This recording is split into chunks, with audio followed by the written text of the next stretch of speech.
Okay, let's go ahead and get started. Today, we're going to learn how to make an app that reports caucus data properly. No.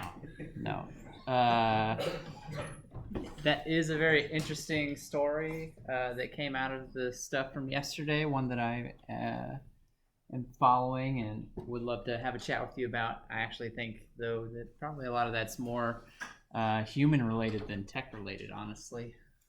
But, you know, we can have a conversation about that after class if you're interested. Today, we are going to talk about web APIs. And so before we hop into that, I wanted to review the the architecture of an Android app, because so far we've basically been working with this green box right here. We have not really ventured outside of that activity fragment world very much up until this point. And today we are going to start incorporating a lot of these other pieces. In particular, we're going to spend a significant amount of time talking about the view model and the repository today, and then this week we're going to focus on the right half of the repository, accessing remote data sources, stuff that's online, and then next week we're going to talk about how to use databases in our apps instead. So we'll talk about some SQL stuff and get some SQL databases up and running in our apps. So that's kind of what we've got to look forward to over the next couple weeks. And so just as a little refresher, a little reminder of this architecture, we're operating under a view model. Yes, I know it sounds redundant. There's three pieces: the view, the model, and the view model. The view being the outward-facing stuff, the UI stuff. That's what we've been working with. The model being the underlying data. What's the data that we actually want to use as part of our app? And then the view model bridging the gap between the two. How do we retrieve that data and actually pass it to the UI in a way that it can be properly displayed?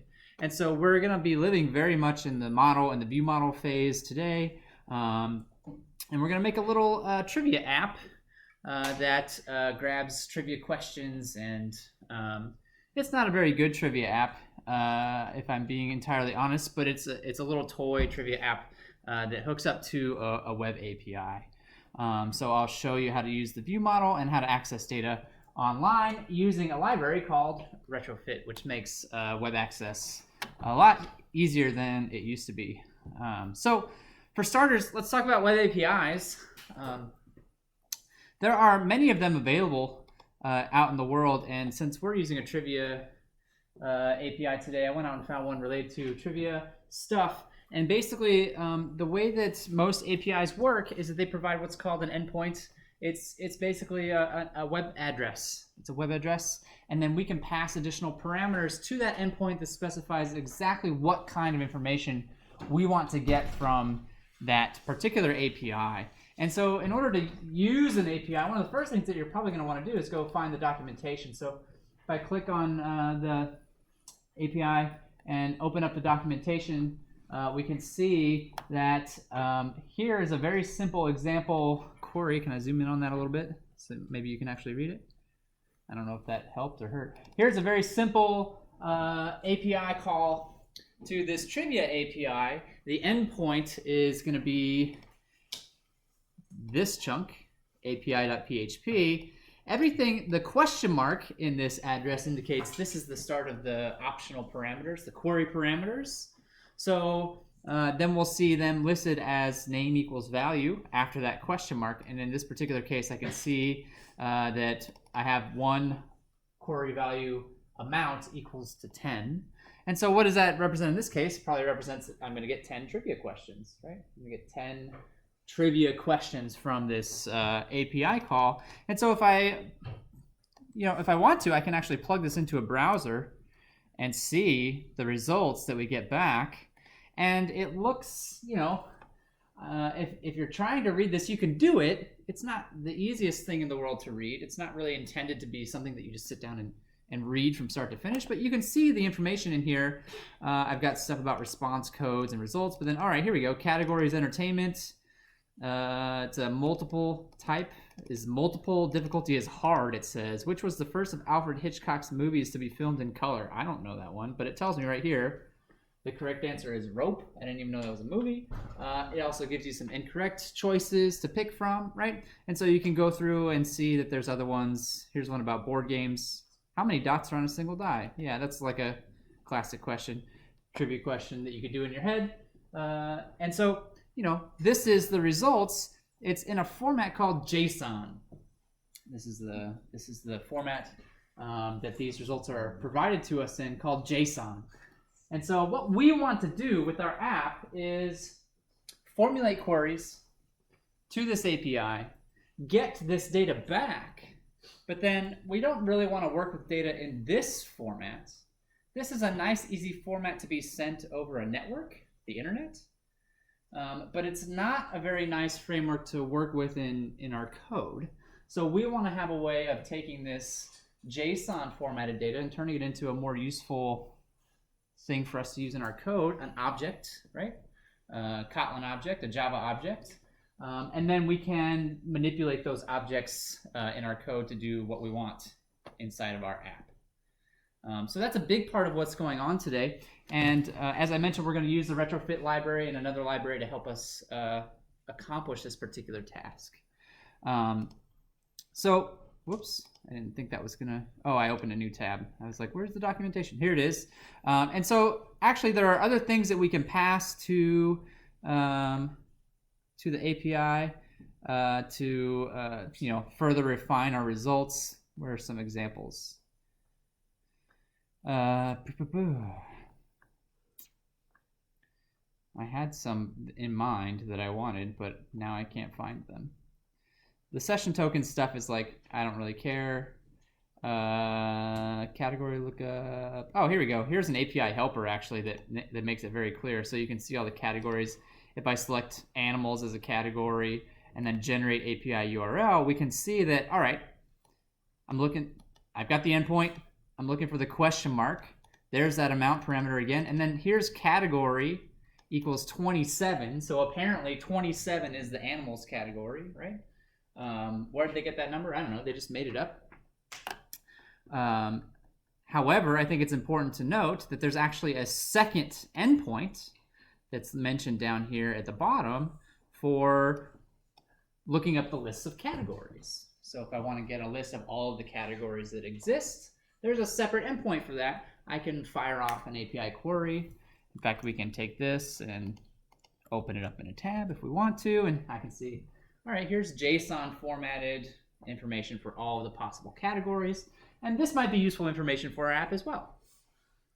In fact, I can show you the app that we're going to implement today. I know that this text is probably too small to read. The resolution of this projector drives me nuts. But I've got a little drop-down box here, and it shows all the different categories. So there's that category information, right? And then I've got another box for the amount. So the idea here is that I pick a category, computers. We know a thing about computers. I pick an amount like 5, and then I search, and it's going to go off and find 5 questions under the computer category. And the 5 that it picked, the first recorded computer was, the first reported computer bug was a moth found inside a Harvard Mark II computer. And then it's a true or false question. Right, so we can see I got 5 questions here displayed, as well as some choices to pick from. It doesn't tell me which one is correct, so you just have to Google it, I guess. I don't know. But I'm more interested in, how do I retrieve this data? How do I actually make these calls? And then when I get that data back, how do I get it in a form that's easy to be displayed to my users like this? So that's the goal for today. Before we move on to the Android piece, though, I want to pause here for a moment and see if there's any questions about using this API or using APIs in general. They all follow the same general format. Yeah. Any request limit?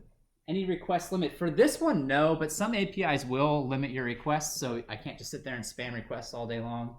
I doubt there are very many people using this API, which is not meant to be like a knock on this, this API. I think it's pretty good, but sometimes what you'll see is that they'll force you to sign up for an account, and then they'll give you a unique access key that indicates that this request is coming from you.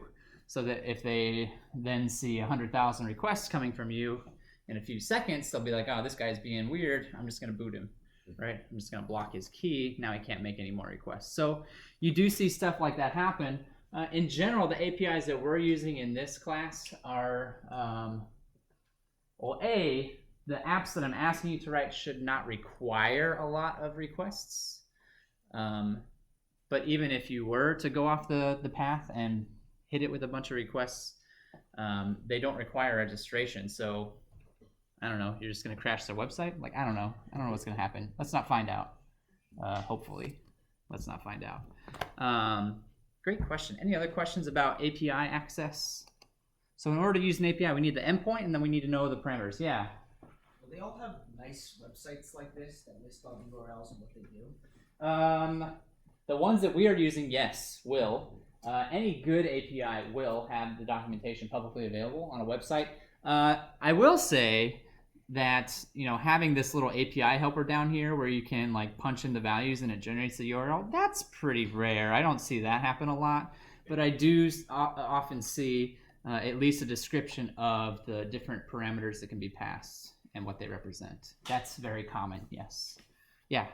I think sometimes they just put like examples and said this is what tags and you can use. And you can just like randomly put things into it and figure it out. Yeah, the nice thing about using web APIs is that it is just typing in an address to a browser, at least for testing purposes. Typing an address into a browser is a good way to do it.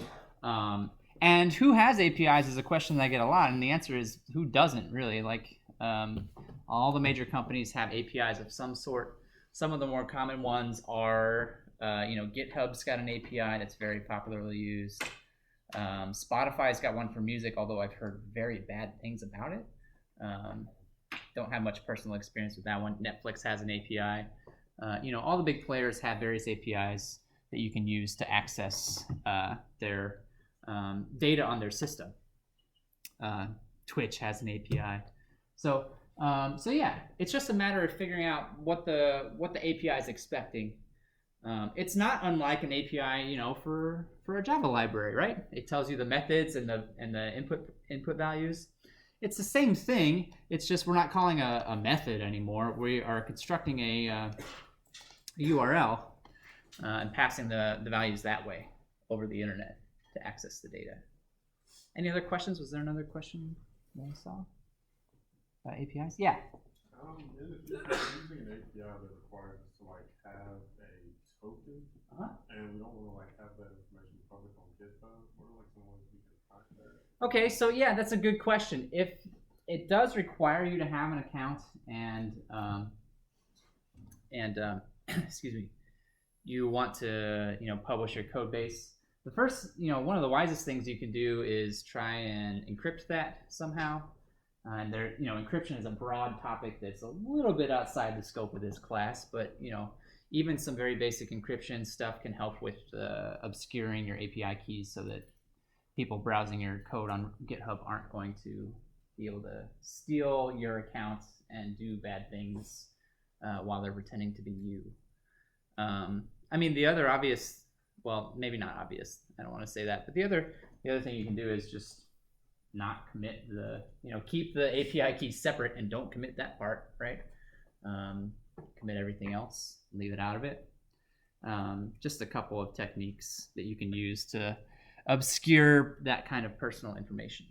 That's not going to be a problem in this class, although I guess for your projects you might choose to use something that requires an API key. The APIs that we're using in this class for the next couple of weeks are not going to require an API key, so that's not going to be an issue for us.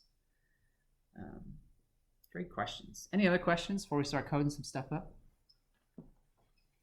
So obviously, while being able to type an address into a browser is nice and all, doing that in code, doing that in our app is a different story, right? It's not necessarily as straightforward. Thankfully, we've got a library called Retrofit, whose whole purpose in life is to help us make these kinds of calls. So it takes care of all the network stuff for us, basically. We have to construct the query. So we have to tell it what the endpoint is, and we have to tell it what parameters we're interested in, right?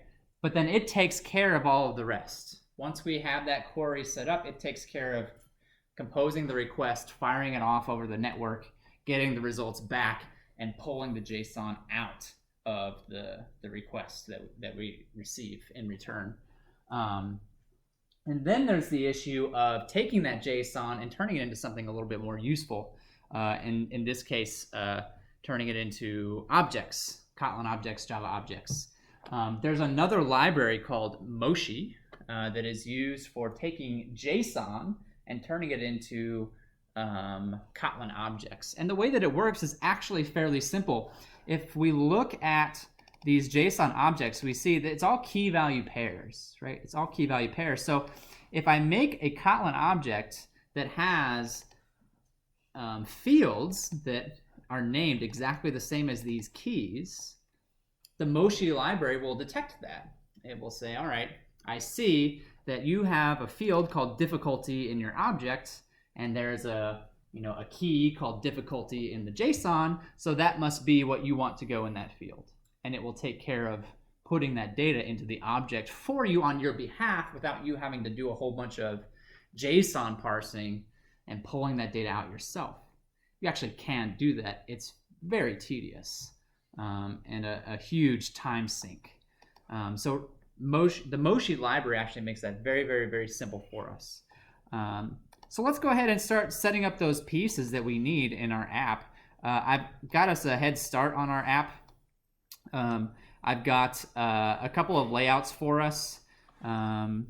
There's one for the main layout that has the drop-down box and the text box and the search button, and then this is the list down here below, and then I've got a very simple layout for one item of my list, right?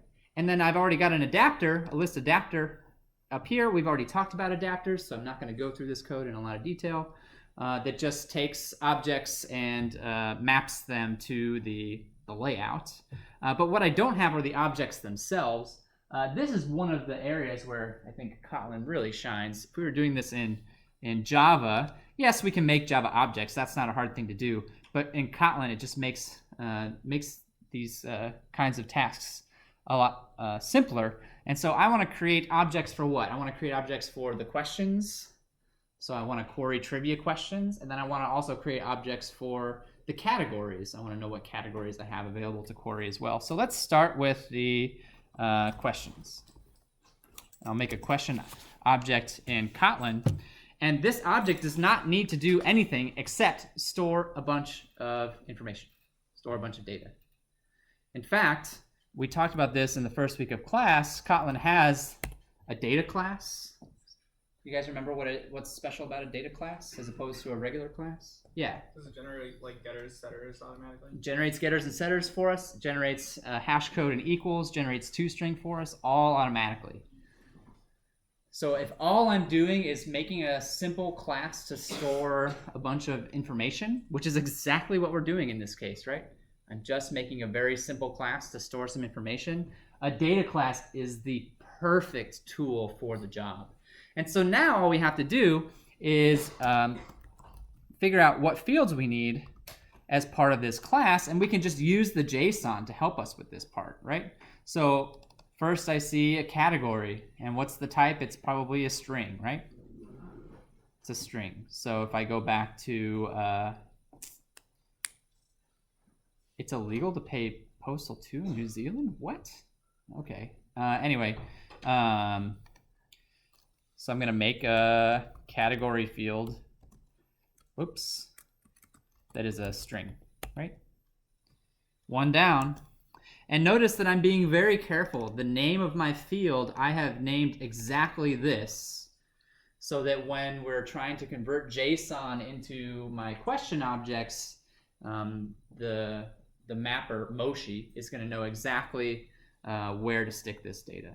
So we've also got a type, and difficulty, and a question, which are all strings. So we can just start banging these out pretty quickly. Type, which is a string. What was the next one? Difficulty, which is a string. And notice that actually I may not need all of these in my app, right? There's not very many of them, so I don't mind in this particular case including all of these fields, even though I really only have the intention of using a few of them in my app. If there really are like a bunch of different fields and you only need like 2 of them, there is a way to, only include the ones that you need. And actually, taking that a step farther, if let's say I really don't want to name this difficulty, let's say I really want this field to be called something else, we can use what's called an annotation. What is the annotation in this particular case? I want to say it's like serial. It's not serializable. I'd have to look it up. There's an annotation that you can provide above the field that says this is the name from the JSON that matches this particular field if the names themselves are not identical. The easiest thing to do is to keep them identical, but if you really don't want to for whatever reason, there is a way that you can manually create the mappings. So we have difficulty, and then we had question, which is also a string, and then there's just a couple more. There's correct answer, correct underscore answer.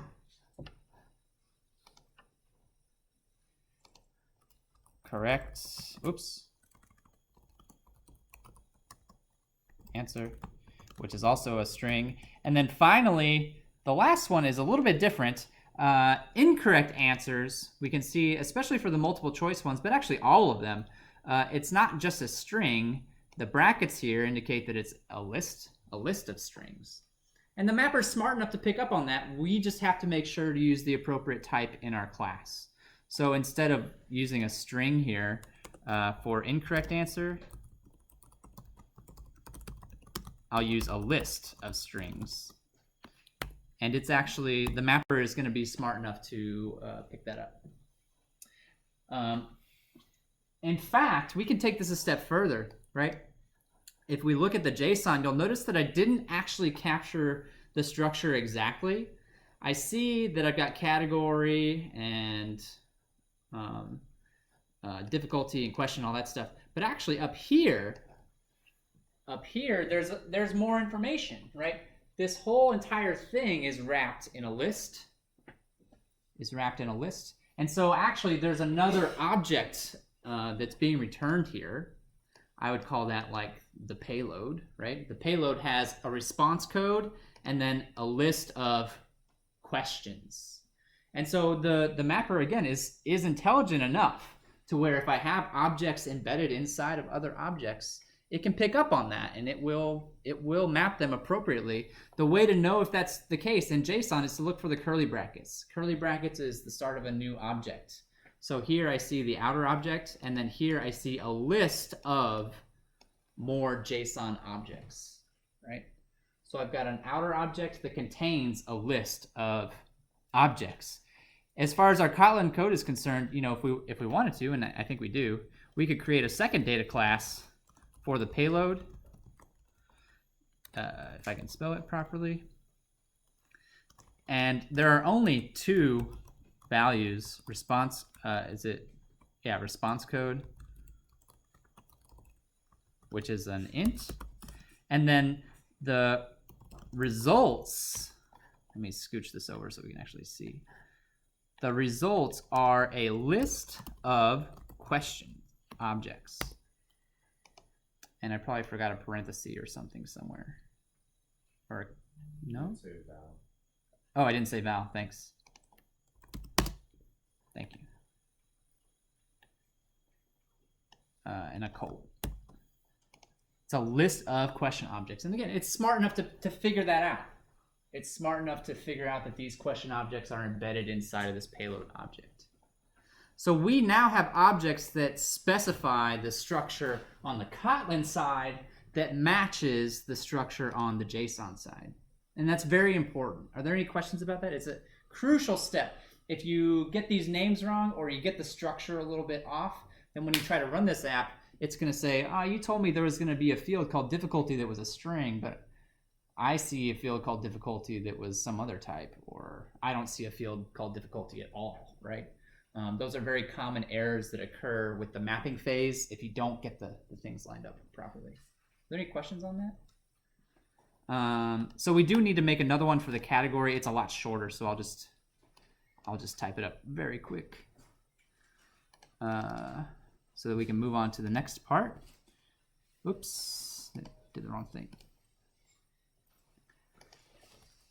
Category, and this one just has, this one has even fewer pieces of data, right? I'm really doing bad with the, oh, comma, and a name for the class would probably help too, huh? And then just like before, the category also has a payload wrapped around it, which has, you know, actually just one element, which is the list of categories. All right, didn't spell that correctly. There we go. And so I know I went through this rather quickly, but I just made another data class that matches the structure of this API call, these JSON objects. All right. So what we have done, again, if we think about the structure of our app, if I can go back to that image that I had up before, what we have done is we've actually specified the what I would call the model part of this. The model is going to oftentimes be your Kotlin class or your Java class that represents data that's being retrieved either from a remote source or a database. That's the model in our app. So we've accomplished this bottom section. What we haven't done is actually the retrofit part that makes the API calls themselves. And so that's our next stop. We're going to set up some files. I'm going to be honest with you, a lot of these files are a little bit boilerplate kinds of stuff, but I think it's good to see them and understand exactly what's going on, with the idea that, if you make an app that uses API calls, it's probably going to be very similar code with a few tweaks here and there. There was somewhere else I was going with that. I just lost my train of thought. Oh yeah, but because we're using the retrofit library, it's actually a lot less boilerplate than it used to be. So that's a good thing. And the fact that we're using Kotlin as well, a lot less boilerplate code than it used to be. First things first, though, there's a couple things we need to do on the administrative side, on the settings side, before we can even start doing retrofit stuff. Because retrofit and Moshe are libraries, external libraries, we have to include them in our Gradle file. So if we take a peek at our Gradle file, we can see that I added a line for retrofit and a couple of them for Moshe. We'll talk about the view model stuff a little bit later on, but you can see there's a few lines in our Gradle file for the view model as well. So retrofit and Moshe are the libraries that we're interested in right now. I've got Gradle files for them. And in addition to that, because API calls require the use of the network, we actually have to include in our manifest, this is the first example of including a permission. This app requires permission to access the network. We have to explicitly state that this app requires that permission in the manifest, so that when somebody installs this app, right, it could give you one of those pop-up boxes that says, do you agree that this app can get online, right, stuff like that. So that's something that we need to include in our manifest in order to be able to access the internet. So once we've got those steps done, then we can actually start setting up retrofit itself. And so I made a package here called network where I'm going to put all of the retrofit stuff. First thing that I'm going to do is I'm going to create an object to basically instantiate the main retrofit object. So we're going to make a new Kotlin file in the network, and we're going to call it API client. So the important thing from our perspective in this piece of code is that we're going to set up where our URL is, our base URL that we're going to send the queries to, because the retrofit object obviously needs to know that URL in order to create and send off the requests. And so we're going to create an object, API client. You can see it already knows where I'm going with this. And we're going to make a constant variable. And the URL that we're using, the base URL, now this is a little bit tricky. It's not that tricky, I guess, but it does take a little bit of thought, right? The endpoints, we have two different endpoints here. I've got one called api.php, and I've got another one called api_category.php, right? Those are the endpoints. The actual base URL is everything that does not include the endpoint. So that would be opentdb.com, right? That's the base URL. There's another file that we're going to create next where we'll actually specify the endpoints and the query parameters that we want to use. But for now, we're just going to tell it where the base URL is, opentdb.com. And then what I'm about to type next is boilerplate stuff, but it's interesting boilerplate that we can have a little discussion about.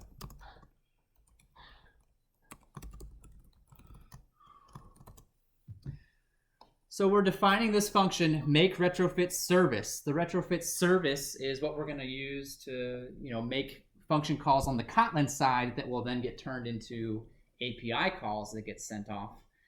It's implementing an interface that we actually have not created yet.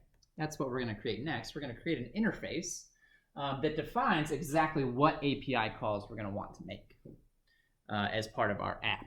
And so what this really does is it basically instantiates the retrofit object from the library. So this is all basically straight out of the documentation. We're telling it what the base URL is. We're telling it this line in particular that I'm typing right now, I think is perhaps the most interesting. This is where we start using Moshe. Oops, I didn't type that right. We're using a Moshe converter factory. And then one last thing that we're going to do here, and then we'll chat about this for a second.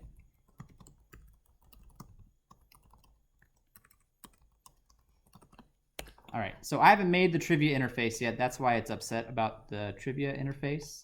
I also probably need to import retrofit. This line is the one that I find the most interesting. We're telling it that we are using this Moshe converter as our way of taking the JSON stuff and turning it into Kotlin objects. So this one line of code right here, this one line of code is what is going to take the JSON responses from our API calls, pass them to the Moshe library, which is going to find the proper object and map all of the data into those Kotlin objects. That one line right there sets all of that stuff up for us. A very powerful, powerful line of code. Yeah. I guess you have other options too, right? There are other options that you can add here, yes. There are other options that you can use to customize retrofit. Since what we're doing is fairly basic, this is actually a pretty sparse setup for retrofit. If you're familiar with networking stuff at all, some APIs will actually have you use post requests instead of get requests, and there are other options that you might want to set up to handle those types of requests. And if you have API keys, you'd probably start including information about your API keys here as well, so that retrofit has those and is able to include those when it makes the API calls. So yes, there's other stuff that you might see included here. But for what we're doing, this is a pretty simple setup. Again, that Moshe library, though, that's the only time that we're really going to see it referenced in this entire app, but it is doing a lot of work for us. It's kind of a double-edged sword, right? It's kind of on the one hand, it's lifting a lot of weight. On the other hand, we don't see exactly what it's doing. So it's obscuring a lot of that work from us, which bothers some people. If you want more control over that process, right, this is not the way to do it. If you really want a lot of control over taking the JSON code and mapping it to a Kotlin object, then you're not going to get it here.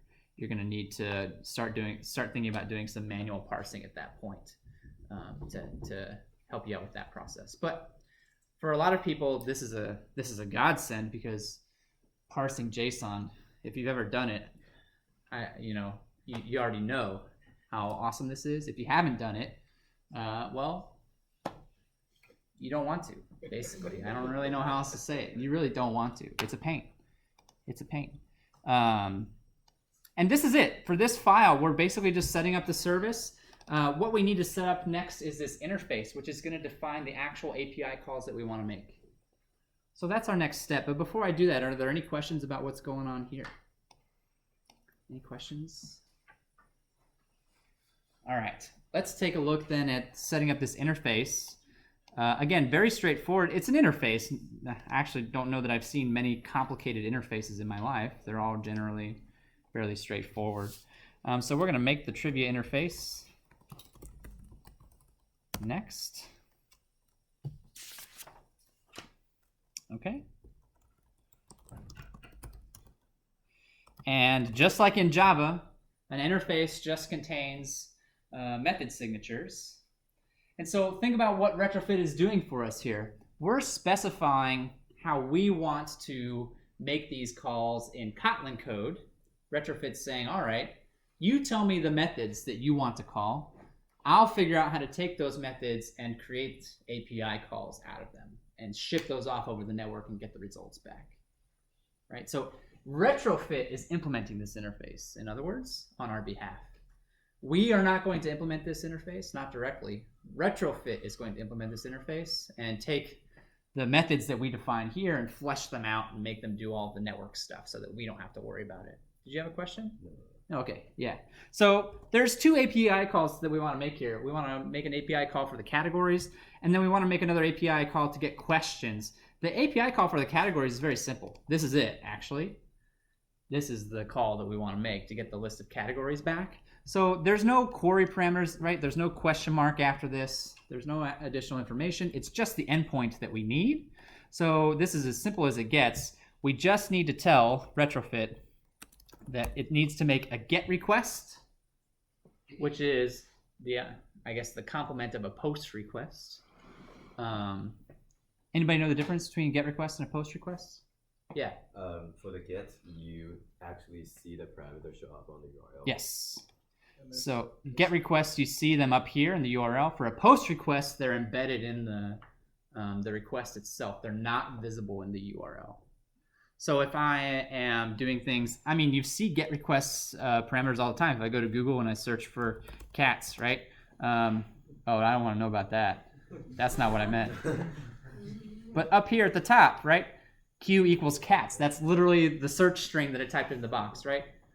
If somebody's looking over my shoulder and they see that I'm searching for cats, well, if they think that I'm searching for the movie, I might be a little embarrassed. But I'm searching for, like, you know, the meow, like the actual cats, the animals. Like, I'm not going to care, right? If I were logging into my email address and I saw my password, right, displayed up in the URL, I'd be like, what the hell, man? Like, what's that about, right? So passwords are going to be sent in POST requests. Credit card number is going to be sent in POST requests, right? Any kind of sensitive information is going to be sent in a way that it can't easily be seen. And it'll use encryption on top of that, of course. But we're kind of getting off topic a little bit. So yeah, we're using GET requests here. This will actually be dictated to you by the API itself. The documentation will tell you whether you need to use a GET request or not.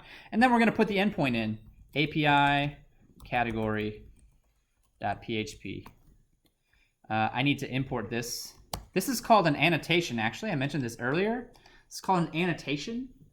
Anytime you see an @ used in code, this is true for Java as well, not just for Kotlin. It's called an annotation. It's not a line of code that gets executed. It's actually more of a note. You're giving a note to the compiler or to another library that, hey, this is what I intend to use this for. And then it will say, oh, okay, I know what you mean. And then it will fill in all the rest of the stuff for you, right? It's basically a marker to the retrofit library to say, hey, you've got some work to do here, right? Make these calls happen. Make this network stuff happen. And so then we define the actual method itself. And I know I used a keyword there that we haven't talked about yet. We'll see that in just a little bit.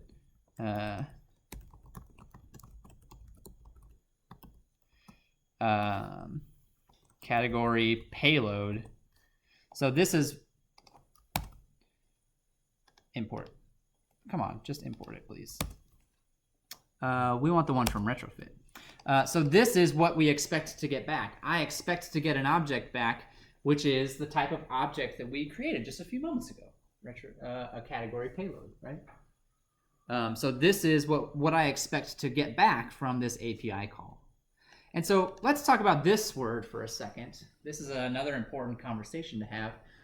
When I make a web request and I ship it off into the world, it doesn't happen instantaneously, right?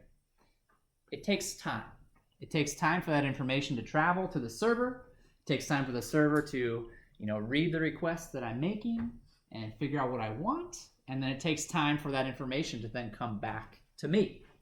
And so the question is then, all right, am I going to sit there and wait for all that stuff to happen? If I'm using a web browser, the answer is probably, yeah, actually, I am. And it takes a few seconds at most a lot of times, right? And we can afford to sit there and wait because we're human beings and, that's just our life. But in an application, in code, that's an eternity. That is a very long time to wait. And in the meantime, I could be doing something else. I could have my program doing something else. And so this suspend keyword, actually, let's pull up the official documentation for it real quick.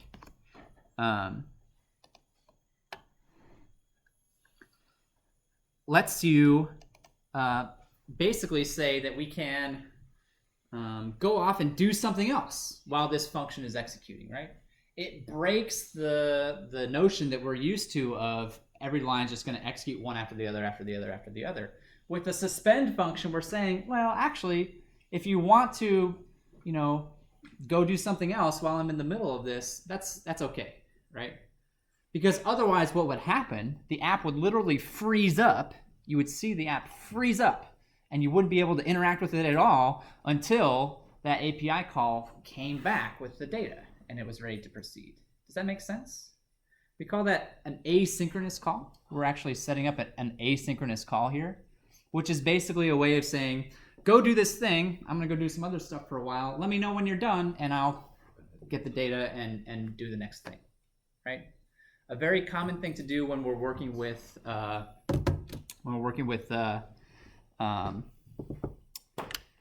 stuff that requires network access. Very, very, very common thing to do. That's going to be something else that's going to come up a little bit later on as well, this idea of asynchronous stuff. But for now, we're going to make one more method here that's going to allow us to search for questions. And remember, this one's got parameters. I want to know the number of questions, and I also want to know the category that you want to look up. So this one's got parameters. But first things first, we're going to set up the endpoint, which remember from our query here is api.php, right? So then I'll go back to my code. Let me just close this window because it's annoying me. api.php, that's our endpoint. And now I'm going to make a function called get questions by searching. And we're going to include a couple of parameters here. And we're going to indicate as such by annotating them. At query literally means that the next parameter that I'm about to type is intended to be used as a query parameter, is intended to be used as a value that appears after the question mark in a URL, right? That's what the query annotation means in this context. This is a query parameter. So then we'll just set it up like any other. Oh wait, I'm actually saying what the name of the query parameter is. And then we just set it up like any other Kotlin, get out of here. Kotlin parameter. Category is going to be a string. Actually, you could argue that it should be an int. I'm not sure that it really matters a whole lot. Oops. And we're going to set up another query parameter for the amount, which is going to be also, that one could be an int, I suppose. Yeah. Import that. And so I've got two methods defined in this interface. Again, think about how much retrofit is doing for us here. We're defining this interface, which is basically us saying how we want to interact with the API, right? I think it's a really important point. We are defining how we want to interact with the API. I want to call this method, and then I want you to just shoot off the request for me. So it is actually taking this interface. You can see that we used it here.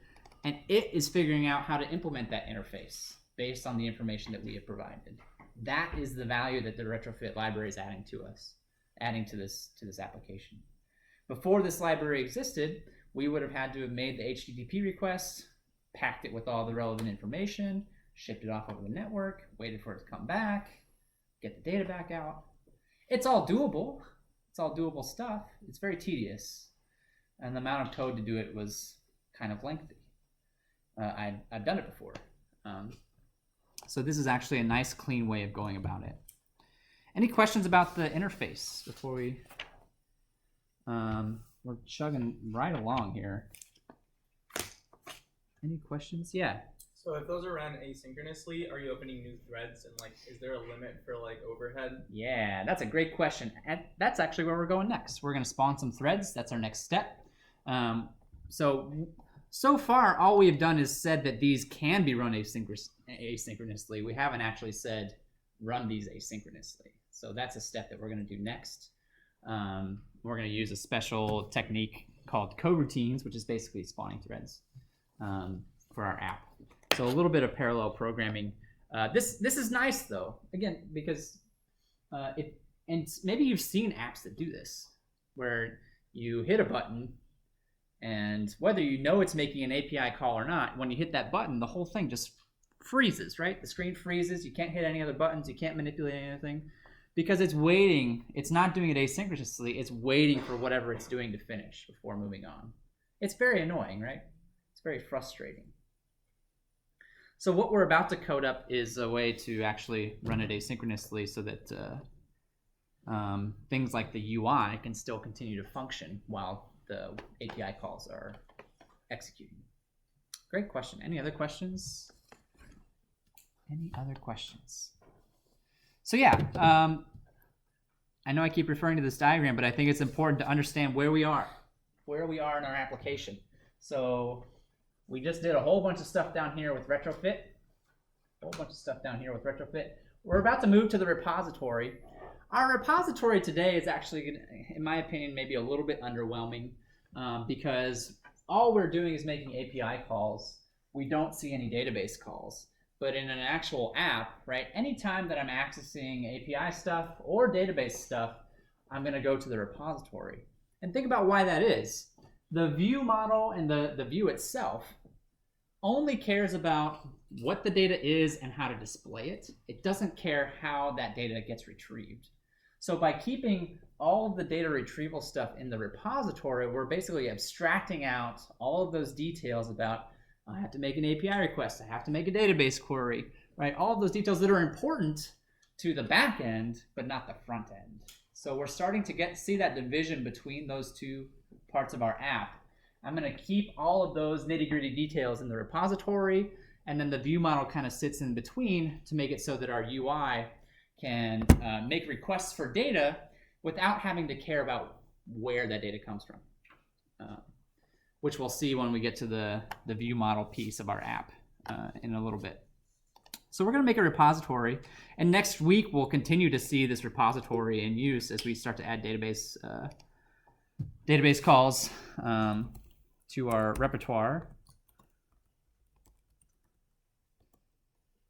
So we're going to make a trivia repository class. And again, this class is going to contain a lot of boilerplate kinds of stuff. I'm going to write, I think, basically 2 methods in this class. But those 2 methods are going to be very similar to each other. It's a little bit sloppy, if I'm being honest with you. But I'm intentionally kind of letting it go for the sake of simplicity and being able to see all the moving parts. So this may not be the cleanest example that you're about to see, but it is for the sake of education, I suppose. So the first thing that we're going to do is we're going to grab retrofit, since retrofit is what is actually doing the API calls for us. So there's that API client object that we did earlier, and we'll tell it to make the retrofit service, and we stored that in a variable. Remember, this variable is actually what retrofit has implemented this interface on. So I can call these functions on this object when I want to. So then the only thing that's left for me to do is tell those to run asynchronously, which requires spawning a new thread to run in the background. And the way that we do that on an Android, in an Android app is with what they call coroutines. So we're gonna grab the thread dispatcher. That's getting into the operating system nitty-gritty stuff. I think it's fascinating. If you understand what dispatchers are, great. If you don't, take OS. It's a great class. I'm not gonna go into dispatchers in huge amounts of detail. It's not extremely relevant. And then we're gonna tell it to spawn a new thread, and we're gonna tell it what work we want to execute on that thread. So we're gonna make, again, 2 functions. One for getting the categories and one for getting the questions, and they're going to look very similar to each other with very slight differences. And then these functions are going to use something called a live data object, which is a very cool object that actually is, I think, better to talk about in the context of the view and the view model. So I'm gonna kind of put a to be continued on that right now. I'm gonna bring it to your attention because it's very interesting object, but we're gonna talk about it a little bit later. So I'm not gonna get into too much detail now. What I wanna talk to you about now is setting up the coroutines. So the first thing we're gonna do is we're going to get the dispatcher,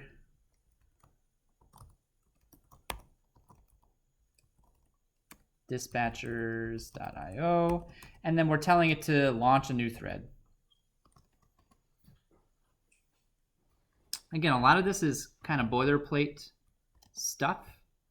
Once you do it, did I do the wrong thing here? I thought I did right. Oh, I need to, yeah, import. Okay. So what we're going to do first is we're going to set the work that we want to be done on this thread, which is as simple as calling the method from the service. Oh, I forgot an equal sign. Okay, so far, what have we done? Actually, in these small lines of code, we have spawned a new thread and told it what work we want to be done on that thread. This is going to run in the background, again, so that our user interface and other stuff is not going to be affected while this code takes however long it takes. This is an asynchronous piece of code that we're running. So the next thing that we have to do is specify, what's going to happen whenever it's finished. Because eventually that asynchronous call is going to finish. The data is going to come back, and we need to specify what's going to happen, which honestly usually just involves a bit of error checking. And we're going to keep it very, very, very simple. We're going to use a cool Kotlin statement called WithContext. Are any of you familiar with the WithContext? This is a cool one. Let's pull up the documentation on that one. Oops. So with context, the way that it works is, I believe it it's similar to, that's it. It's similar to, how do I want to describe it? It's similar to,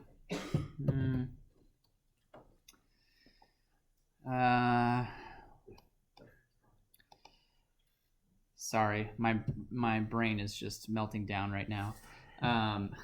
We've covered a lot of ground today, actually. It's basically, the WithContext function is when this thread is ready to finish and merge back with the main thread, right? What do I want to happen? That's, I think, a very high level way of describing it. Leaves out some of the details, leaves out some of the nitty gritty stuff, but it's essentially a way of just indicating when the thread is ready to finish its task, what do I want to happen next? So the dispatcher is involved with this one because the dispatcher is what manages processes and threads, and there's two basic things that are going to happen. Either the request was successful or it wasn't. Either it was able to complete the request or it wasn't. So we're going to use a try-catch statement here, and we'll just check our response to see if it was successful or not.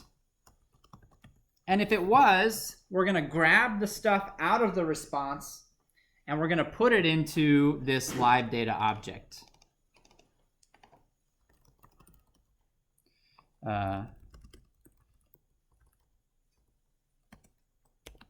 So I'm grabbing the data out of the response and I'm putting it into the live data object. Otherwise, I mean, the only other thing that we would need to do here is write a few catch statements to, cover various error conditions, like an HTTP exception, which would be thrown when there are network problems, right? So you could just print out. This is terrible error handling, but I am just gonna move on with my day. Syntax is off. Terrible error handling.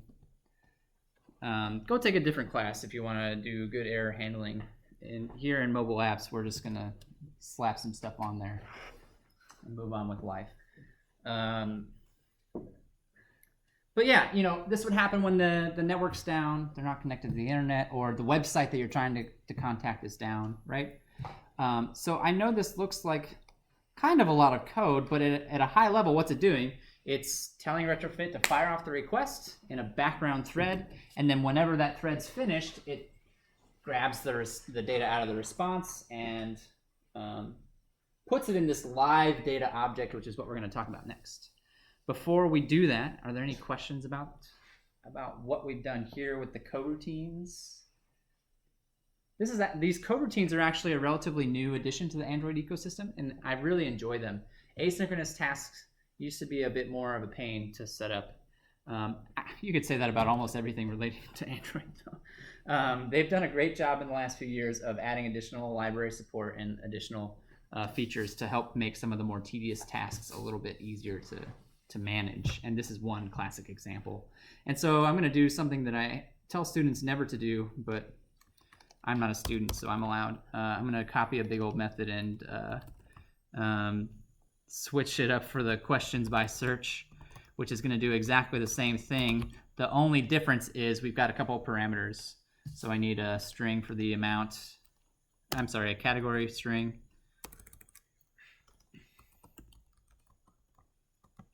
And an amount, which is an int, I believe. And then this will just be payload.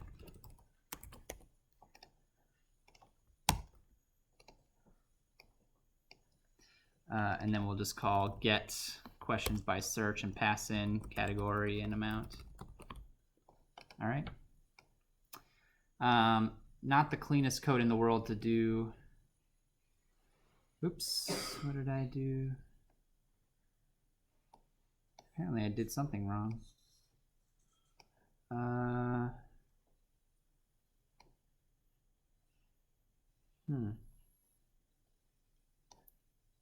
Unresolved reference. But why?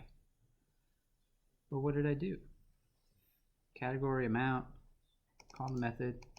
Looks fine to me. I think you're wrong. I don't know.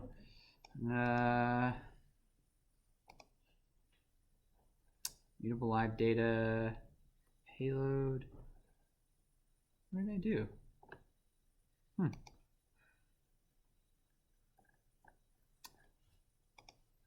You know what? I'm just gonna. I'm a little conscious of time. There's a couple more things I want to chat with you about, so I'm gonna ignore this for now and hope that it magically goes away later, which doesn't usually happen, but sometimes it does, and we'll revisit it later if we need to. All right. Thanks for sticking with me. I know that we've covered a lot of ground today. Let me pause actually and make sure that there's nobody who's out there that's got any questions or anything before we're almost done. I swear. We got 20 minutes left, and there's just a couple things left on my agenda to talk to you about. Yes. So it seems like instead of like an explicit finish statement for the same asynchronous call, we're just like continuously checking and then doing stuff. We're letting the operating system handle it, actually, is what we're doing. That's kind of the nice thing about the coroutines. In the past, what you described is actually pretty similar to what we would do. We would just have something that would constantly check and see if it's done or not. But by spawning it in a thread and letting the dispatcher from the operating system manage that process, it's now just a part of the operating system. And whenever the operating system says, oh, hey, the thread's done, we know that, okay, now we can step in and do what we need to do. So it kind of takes a lot of the work out of our hands and uses an already existing system, the operating system, to manage that for us. It's a nice little trick. Yeah. Great question. Any other questions? All right. So the last thing we need to do is visit the view a little bit, and the view model, actually. We're going to make the view model, which again, remember, the whole purpose of the view model is to sit in between the, in this case, the repository and the view and help connect that data. So actually, this view model is going to be fairly straightforward, and it's going to use these live data objects, so now is a good time to talk about what they are. Consider that if I'm using stuff that's online, right, the data that I get back from those queries could change at any time. Or I could actually fire off a second query, right, that is going to change the data that I then get back from that query. So what a live data object does is that it allows us to observe something, in this case a data set, a list of objects, right? It allows us to observe something, and when that thing changes, it's going to notify the UI that a change has been made so that we can update it with the new data. Not only that, the reason why live data objects are so useful, so that observing mechanism has been around for quite a while. But what live data objects do is they take this one step further. They are life cycle aware objects. That is their big claim to fame. So I could be observing that data set and notice that the data set has changed when I'm not even in this app anymore. I'm in some other app doing some other thing, right? Or maybe this activity is in the phase of shutting down, right? And I notice that the data set changes. I don't want to fire off a change to the UI at that point. I'm getting ready to delete this activity. So a mutable live data object, or actually just the live data objects, are lifecycle aware. They will do the observation, but they are also only going to trigger UI updates if the activity that they are a part of is currently in an active state. And so what we mean by active state is actually based on the life cycle of the app itself. Oh shoot, I don't have that diagram actually, but the big flow chart that we looked at, yeah. So it's pretty useful, for example, for weather apps. For web apps? For weather apps. Oh, for weather apps? I mean, sure, it's useful for any app that is grabbing data from outside of the app, basically. They're useful not just for web calls, but also for database calls as well. Anytime I'm fetching data that is not in the app itself from an outside source, a live data is a good choice. It allows me to observe the data set and update the UI when it changes, and it also does so in a lifecycle aware manner, so it's not going to crash my app by trying to update the UI when the activity is shutting down. Another somewhat recent development. So let's make our view model And this is actually the last new file that we're making today. Is this view model. Sorry, I want to call it the trivia view model. And this view model is actually going to be a pretty small chunk of code. It's going to have a couple of live data objects, one for the categories, one for the questions. It's going to have a way to connect to the repository because it's going to be responsible for accessing data through the repository. And that's really about it. That's really about all that it's going to do. Again, it's really just kind of serving as a middleman between the view and the repository. What I'm typing up now is again, another instance that's basically boilerplate code. We are making a view model, so it's going to implement the Android view model class. I'm going to make a few variables, those variables that I was just talking about. Live data for the categories, live data for the questions. So question list.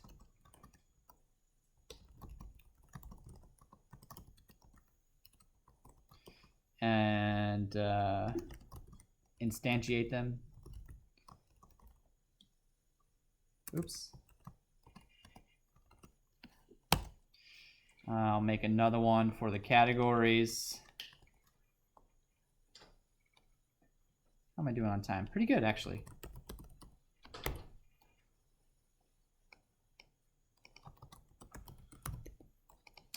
We need to import both of those. Oops. Come on now.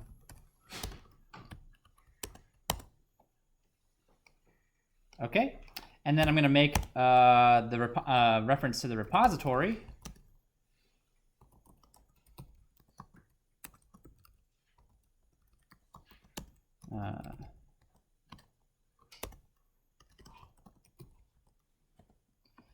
All right. And then the only other functions that I'm going to have in here are two functions that are going to call the repository functions on behalf of the view, basically.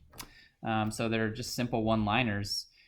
You might be asking yourself, all right, what's the point of having these little functions? They're not really doing a whole lot, right? They're just calling repository functions. Why not just call the repository functions directly? And again, the answer for that is that the repository is concerned with the actual access method. Am I going to a database? Am I going to the web API? The view model and the view don't care if I'm going to an API. They don't care if I'm going to the database. They just want to know how to get the data.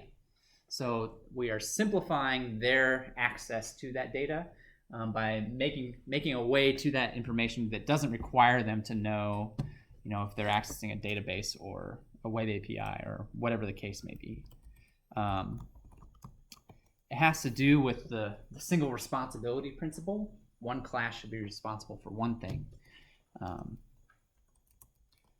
So we're just going to call these methods and pass in the live data objects. Again, these are the methods that we just wrote. So it's going to pass in the live data object. It's going to call the API.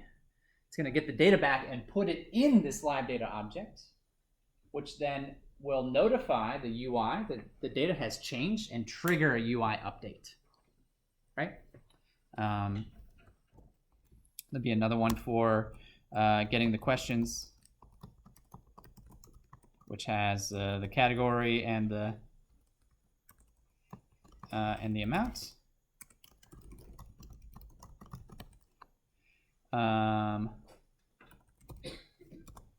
Again, we're just going to call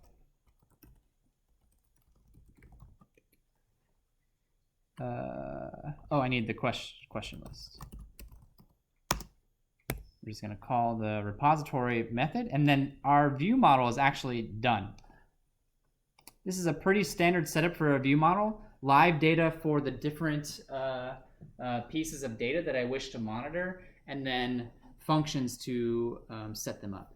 Now, there could be more than one function that operates on this question list, right? If I had multiple API calls for retrieving questions, my view model could have lots of functions that make different API calls with the same live data object, depending on what questions I want to retrieve.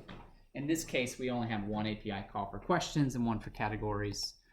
Or one of them could even be a database call, right? Like, that's the nice thing about this model. The live data can be passed wherever it needs to and get filled up with whatever data it needs to, regardless of the access method for that data.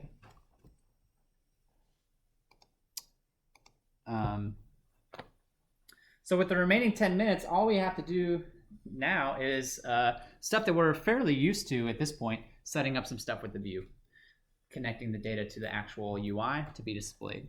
Before I wrap this up with that, are there any questions about the view model, especially the role that the view model is playing in the app? That's a very important concept.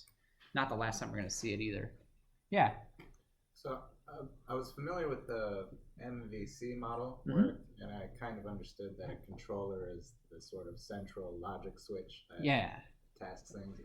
Is the difference between that and the view model as the controller, is it more of a sense that the architecture is more decentralized, that there's many fragments and threads that are competing for resources, and I think that's one way you could consider it. I think another difference when I think of model view controller versus model view model is that a controller is actually responsible for a lot of the behavior that exists in the app, whereas the view model is really, as its name implies, serving as a way of accessing data and passing it to the view. It's not concerned with what happens when you click on this button or click on this link, right? A lot of those behaviors are actually in our apps so far have been encapsulated in the views directly in the activity code.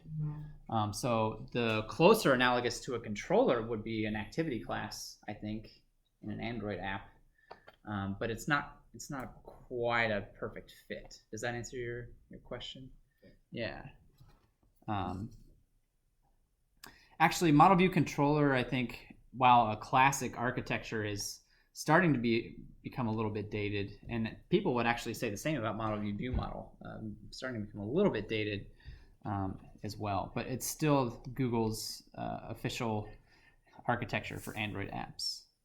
And so, what I'm going to do now is actually just hooking stuff up on the view. We've done a lot of this before, so I'm probably going to run out of time, but it's not that big of a deal because this is the part that we're already somewhat familiar with. The one thing that I do want to point out with the few minutes that I've got remaining is that instead of the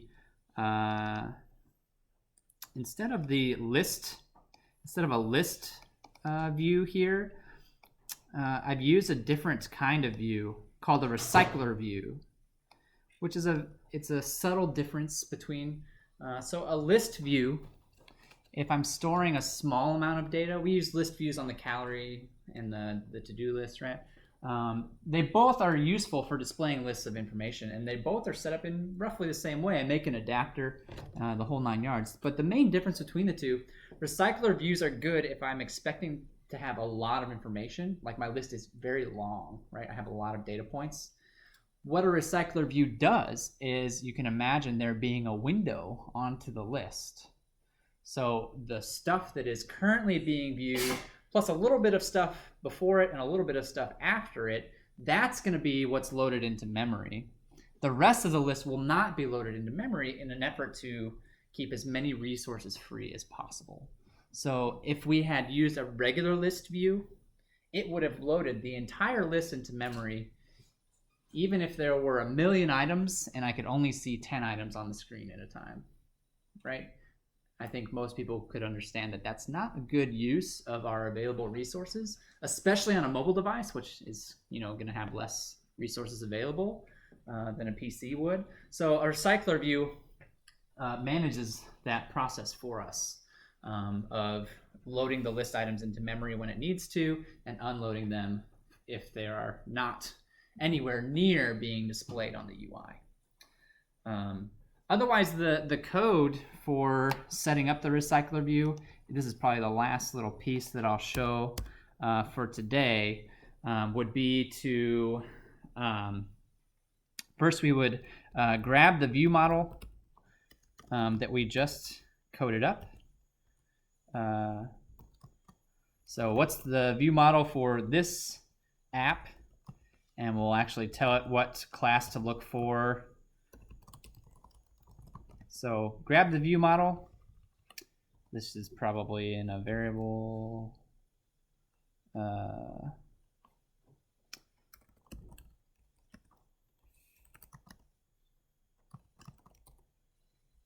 Oops. Okay. And then we're gonna set up the recycler view. So this is actually very similar to how we would set up a list view. We're gonna make the adapter, which is the question list adapter, pass in a list of questions, which I haven't created yet. It's just an array list of question objects. I'll go back and create that in just a second. And then we'll set the adapter to the recycler view. So all of this is stuff that we've seen before. This isn't new. And then the part that is new is that we would want to set up the observer. View model, question list dot observe. This is what actually creates an observer to watch that live data object so that when new data comes in, it will detect those changes and tell the UI to update. And so the way that we would do this is set up a little lambda that takes this and the observer in as parameters, and then we would do what we want to do with the new data that came in.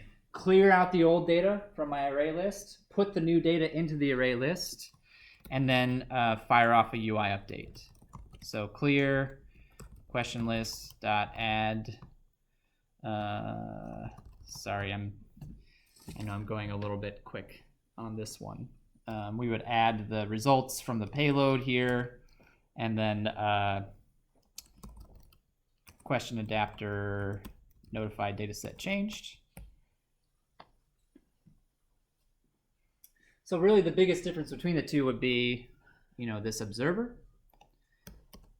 And then at any point in my app, if I want to make an API call, I do it through the view model. I need a parenthesis.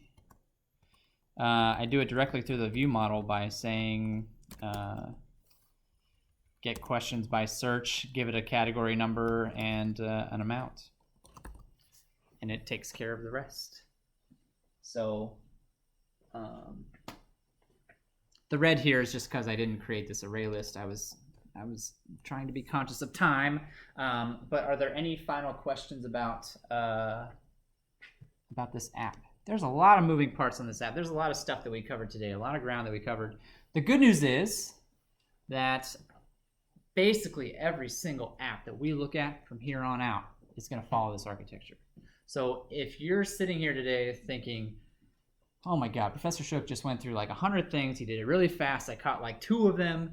What the heck's going on? I want you to know that I sympathize. I hear you, right? I hear you. We're going to do this again. We're going to do this all over again. We're going to do it again on Thursday. We're going to do it again Tuesday next week. We're going to do it again Thursday after that. We're going to do it multiple times, right? I don't expect this all to sink in. I don't expect it all to absorb the very first time you see it. We're going to do this again. You'll have more opportunities to ask questions.